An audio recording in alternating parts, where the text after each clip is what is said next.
មេរៀនពីឥន្ទ្រីដើមឫស្សីនិងទន្លេនៅក្នុងធម្មជាតិគ្មានអ្វីដែលរីកលូតលាស់ភ្លាមទេសត្វឥន្ទ្រីមិនអាចហោះហើរបានភ្លាមនៅពេលកើតទេដំបូងវាស្នាក់នៅក្នុងសម្បុកខ្សោយមិនប្រកបចិត្តនឹងពឹងផ្អែកលើម្ដាយប៉ុន្តែថ្ងៃមួយម្ដាយឥន្ទ្រីបានរុញវាទៅកាន់គែមភ្នំសម្រាប់កូនឥន្ទ្រីវាជារឿងគួរឲ្យភ័យខ្លាចណាស់ខ្យល់បក់ខ្លាំងការធ្លាក់ចុះគួរឲ្យខ្លាចមួយផ្លែតវាគិតថាវានឹងស្លាប់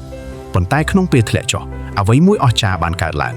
ស្លាបរបស់វាចាប់ផ្ដើមកម្រើកមិនទាន់ល្អឥតខ្ចោះទេមិនទាន់ស្អាតទេប៉ុន្តែគ្រប់គ្រាន់ដើម្បីបន្តទៅមុខនោះហើយជារបៀបដែលភាពអស្ចារ្យចាប់ផ្ដើមមិនមែននៅក្នុងភាពសុខស្រួលទេមិនមែននៅក្នុងសុវត្ថិភាពទេប៉ុន្តែនៅក្នុងពេលវេលានៃការភ័យខ្លាចការលំបាកនិងភាពមិនប្រកបប្រជាធម្មជាតិក៏បង្រៀនយើងតាមរយៈដើមឫស្សីផងដែរអស់រយៈពេលជាច្រើនឆ្នាំឫស្សីហាក់ដូចជាមិនដុះឡើងពីដីសោះ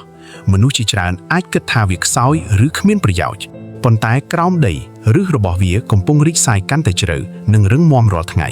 បន្ទាប់មកមួយរដូវកាលបានមកដល់ហើយឫស្សីបានលូតលាស់យ៉ាងលឿនខ្ពស់ជាងដើមឈើជាច្រើនជោគជ័យក្នុងជីវិតក៏ដូចគ្នា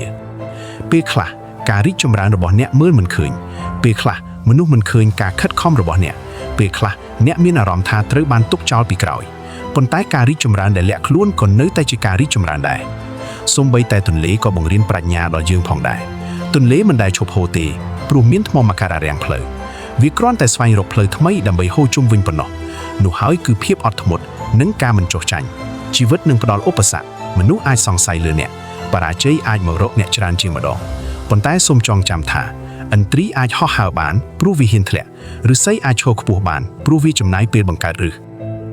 ទន្លេអាចទៅដល់សមុទ្រព្រោះវាមិនដែលឈប់ហូររដូវកាលលំបាករបស់អ្នកមិនមែនជាចុងបញ្ចប់នៃរឿងរបស់អ្នកទេ